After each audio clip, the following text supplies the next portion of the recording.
Students, welcome to learners university. I am Rupal Kaur Anand और आज हम डिस्कस करेंगे chapter number 1 of political science of class 8। ठीक है, इस चैप्टर का नाम है द इंडियन कॉन्स्टिट्यूशन। इससे दो वर्ड्स, इंडियन और कॉन्स्टिट्यूशन। ठीक है, तो every country has constitution now the days. Rarely कोई कंट्री होगी यहाँ पे मोनार्की है, मोस्ट ऑफ द कंट्रीज है कॉन्स्टिट्यूशन है। अभी कॉन्स्टिट्यूशन क्या है? कॉन्स्टिट्यूशन एक रिटन डॉक्यूमेंट है जो हमें गाइड करता है कि सोसाइटी को कैसे चलाएं, लॉज कैसे मेंटेन करें, मिनॉरिटीज़ और मेजॉरिटी जो पॉपुलेशन है उसके राइट्स क्या है, ड्यूटीज़ क्या है, कौन सी गवर्नमेंट आनी है, कैसी गवर्नमेंट आनी है, कैसे हमारी कंट्री कैसे उसको हम प्रोटेक्ट करेंगे, उसको चलाएंगे।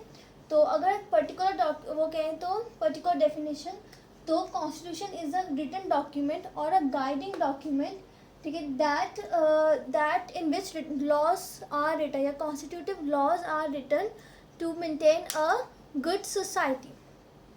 अब व्हाट आर द पर्पस, हम इस चैप्टर में पढ़ेंगे पर्पसेस और की फीचर्स।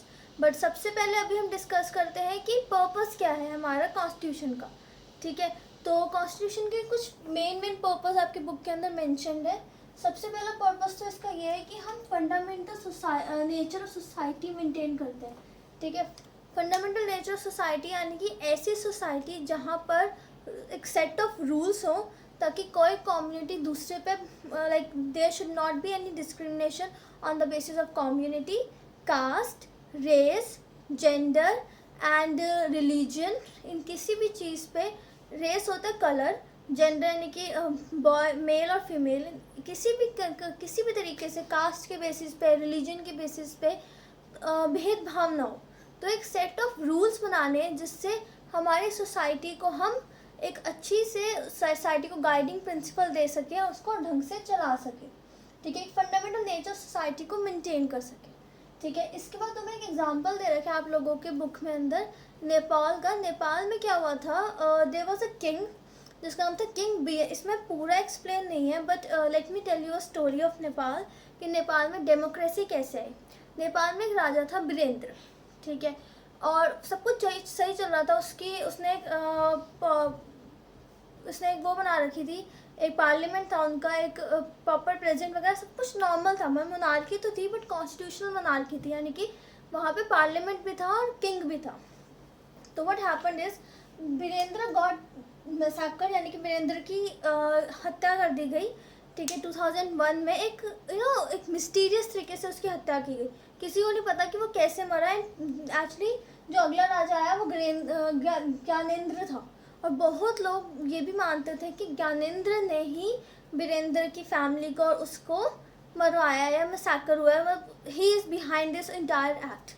तो what happened was Gyanendra failed to maintain that parliament. What he did was he उसने रिजेक्ट कर दिया कि पार्लियामेंट नहीं चलेगा, मेरा रूल्स चलेंगे, सब कुछ मेरा, मतलब मेरे कंडीशंस पे चीज़ें होंगी। तो here the freedom fight of democracy in Nepal started.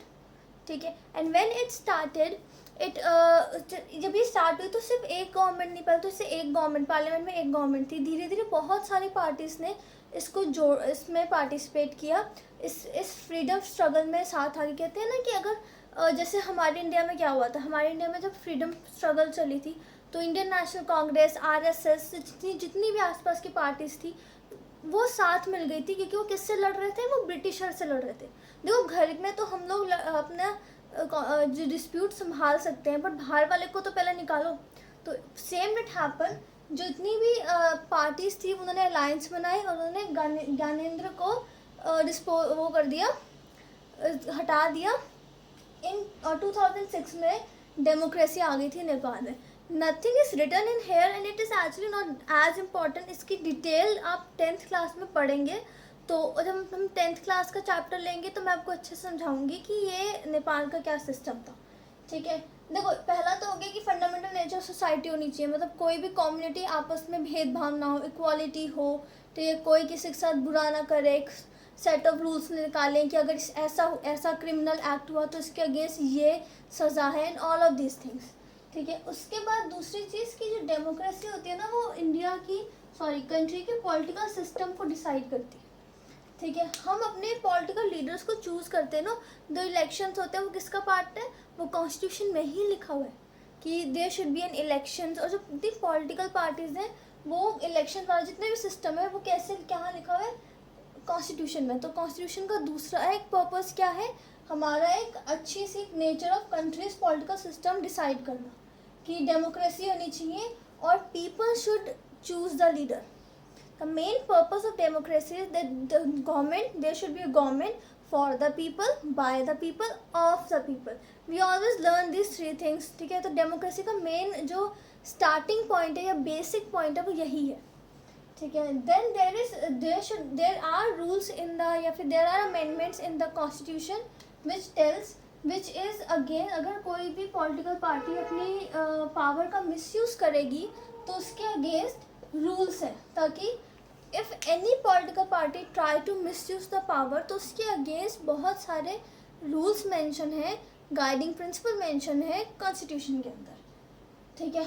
अब उसके बाद आपको याद है कि हमने ओम प्रकाश वाल्मीकि का 7th क्लास में एक चैप्टर पढ़ा था, नहीं तो some day I will take that chapter and we will discuss on that chapter, but right now हम थोड़ा सा पढ़ लेते हैं कि ओम प्रकाश वाल्मीकि के इस चैप्टर में ऐसा हुआ था कि he was discriminated on the basis of his cast, ठीक है। उनको पीछे बिठाया जाता था और बहुत सारे यही सब हमें पढ़ा था कि उनसे डिस्क्रिमिनेशन होता था। मेन स्टोरी में यह था कि उनके जो मास्टर यूज्ड टू से कि you have to clean the entire ground. तो कुछ चीज़ें हैं जो वहाँ पे एक्सप्लेन करी गई हैं, कुछ इंसिडेंट्स जिससे मेन ये पता चलता है कि वहाँ पे उस टाइम पे कास्ट बेसिस पे डिस्क्रिमिनेशन हुआ था ओम प्रकाश वाल्मीकि के साथ। तो यहाँ से क्या आता है, यहाँ से एक रूल और आता है कि no citizens can be discriminated on the basis of religion, यानी कि धर्म, रेस यानी कि कलर, चाहे वो ब्राउन हो चाहे वो वाइट हो, ही और she shouldn't be discriminated. Caste जैसे ब्राह्मण, क्षत्रिय, दलित और ये जो दूसरे बिजनेस क्लास, वैश्य, जितने भी कास्ट बेसिस है, इस बेसिस पे हम किसी को ये तो कैटेगरीज हो गए, इसके अंदर जो कास्ट बेसिस होते हैं इसके बेसिस पे हम किसी को डिस्क्रिमिनेट नहीं करेंगे। दूसरा gender, male and female. Place of birth, हम कहते हैं कि वो बिहार का है या वो यूपी का है, वो हरियाणा का है, वो छत्तीसगढ़ का है, ठीक है, मुंबई का है। वी एक्चुअली हैड स्टीरियोटाइप्स, तो उस बेसिस पे हमारे दिमाग में स्टीरियोटाइप्स नहीं होने चाहिए। हम इस कंसेप्ट के बेसिस पे हम डिस्क्रिमिनेशन नहीं करेंगे। Then the next thing that is but serves the purpose of constitution is कि एक जो कम्युनिटी है वो दूसरी कम्युनिटी पे कभी भी भारी नहीं होगी या कभी उसके अगेंस्ट कोई एक्शन प्ले नहीं करेगी। सपोज एक सिंपल सा एग्जांपल लेते हैं, कोई भी दो कम्युनिटीज़ है, जैसे there is a chapter in 6th class जिसमें हमने दो कम्युनिटीज़ पढ़ी थी, हिंदू और मुस्लिम की, और वो बच्चों की स्टोरी थी, ठीक है। तो ऐसे ही कम्युनिटीज़ एक दूसरे के अगेंस्ट कोई एक्ट नहीं करेंगी। ये भी कॉन्स्टिट्यूशन का पर्पज़ है, टू गाइड कि there should not be any dispute between any communities, ठीक है। Dominant group does not use power against less powerful groups. Suppose एक बहुत बड़ी पार्टी है, एक बहुत बड़ा एक ग्रुप है जिसके अंदर 100 लोग हैं, ठीक है, और एक दूसरा ग्रुप है जिसके अंदर 20 लोग हैं, मिनॉरिटी ग्रुप है। तो जो ये मेजॉरिटी है वो मिनॉरिटी पे कोई गलत एक्शन या कोई इलीगल तरीके से उन पे ये नहीं कर सकते। We should live together with harmony, ठीक है। इसके बाद कम्युनिटीज डोमिनेटिंग अदर, ये चीज़ नहीं होनी चाहिए, और इसका नाम इन्होंने क्या रखा है, intra community domination. So the question here becomes, what do you mean by intra community domination या intra community domination, what do you mean by that?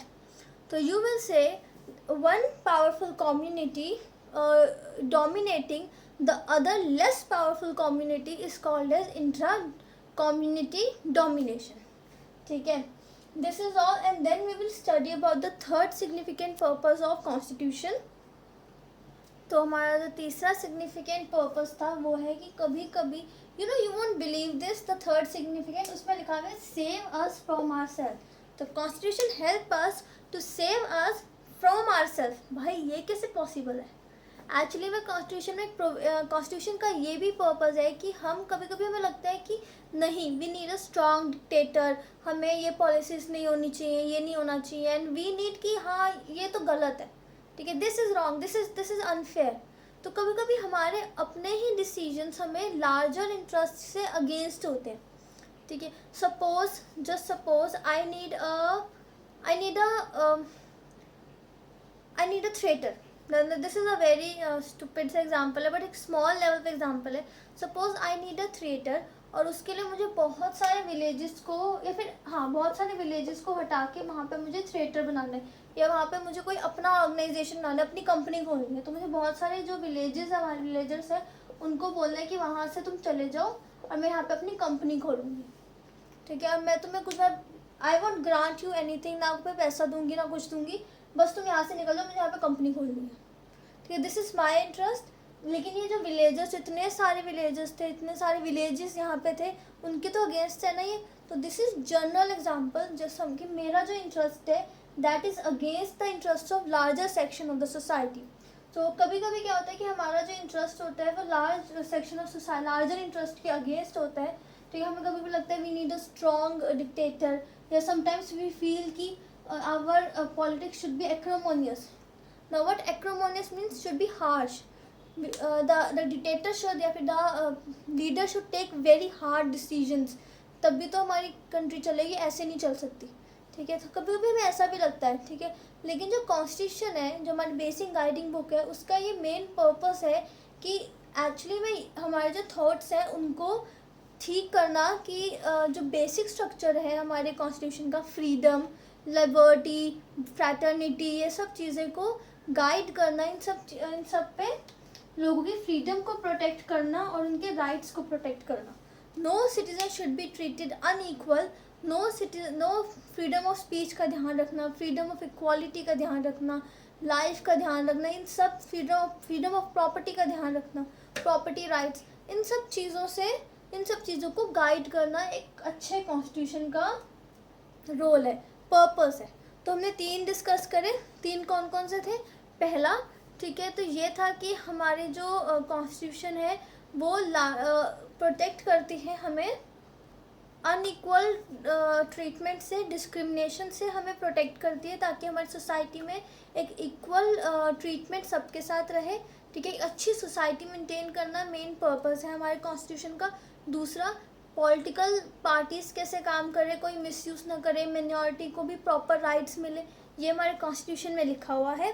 उसके बाद हमारे कॉन्स्टिट्यूशन में लिखा हुआ है तीसरा पर्पस, कि हमारा इंटरेस्ट एक लार्जर सेक्शन ऑफ सोसाइटी के अगेंस्ट ना जाए, ठीक है। तो ये 3 पर्पस आज हमने डिस्कस करे। अगली क्लास में हम की फीचर्स डिस्कस करेंगे। See, I have completed 2 chapters of class 8th, एक तो रिसोर्सेज वाला ज्योग्राफी का, एंड एक हमारा हिस्ट्री का। So if you haven't seen those videos and if you want to understand the 2 chapters, so you can, I'm gonna share the link in description and you can just go there and watch those videos. तो have a good day and I hope आपको ये concept जो भी आज हमने पढ़ा वो समझ आया हो. If you have any doubts you can just ask me in the comment section and I will try to upload next video soon. तब तक के लिए have a good day and please like and subscribe Learners University.